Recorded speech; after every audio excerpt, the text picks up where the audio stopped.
Thank you. Good afternoon. It's almost irresistible to avoid the question posed by the title of this panel. Hard to hear you. First time I had difficulty being heard. All right. Let me begin. I didn't say anything.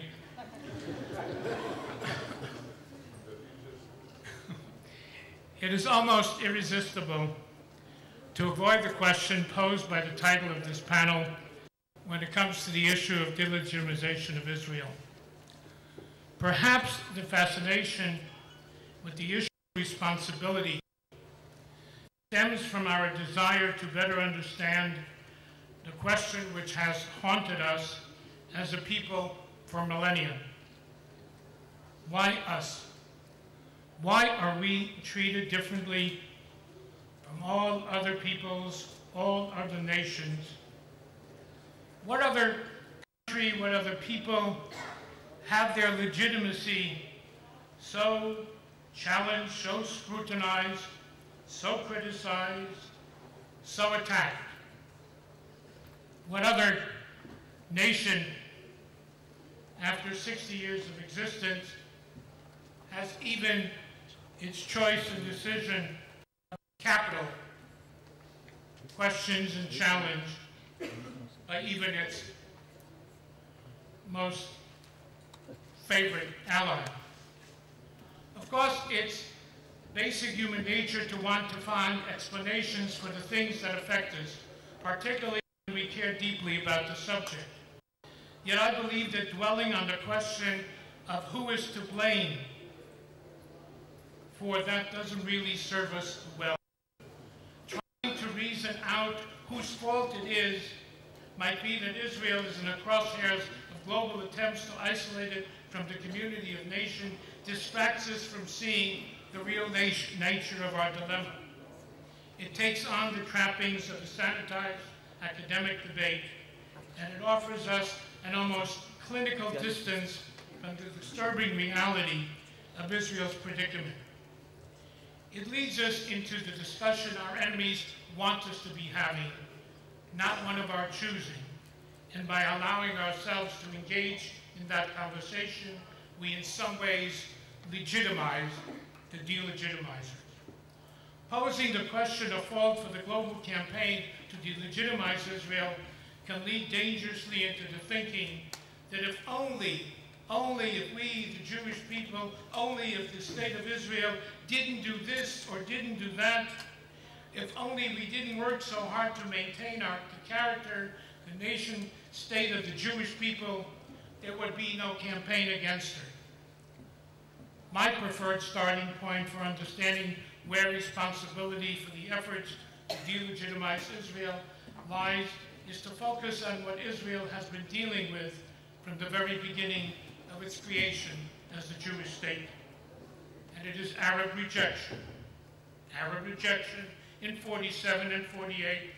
It was rejection of the partition followed by the military attempts to destroy the newly independent state, the Arab boycott designed to cripple Israel economically after the sixth plea that this scuttles any chance for successful negotiation.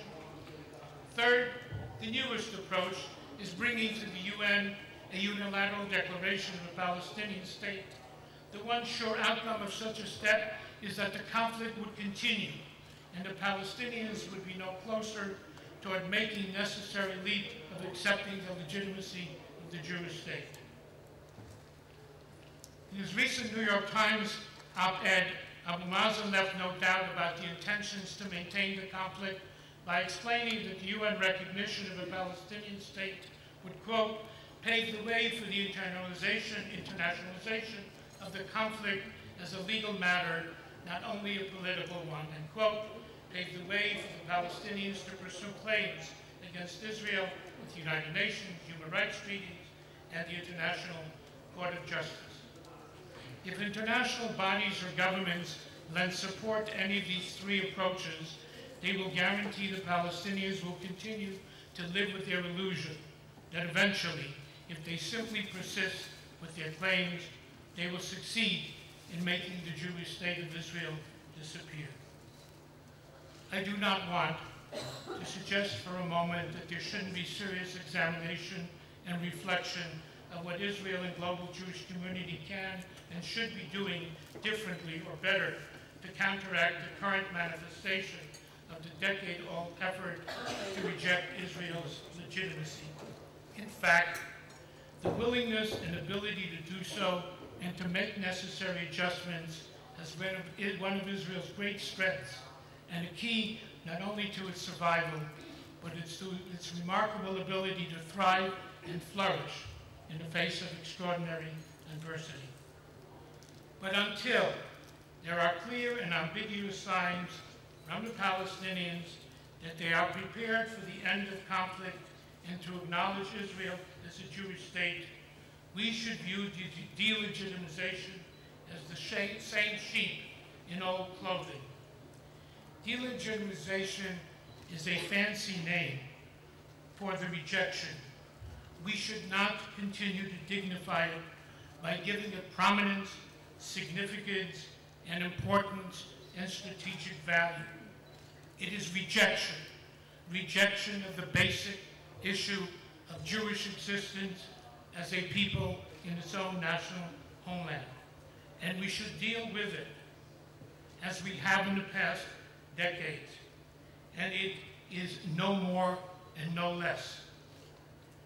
We give it a prominence, we give it an importance, and even a pseudo-victory by elevating it to this international strategic challenge. Thank you.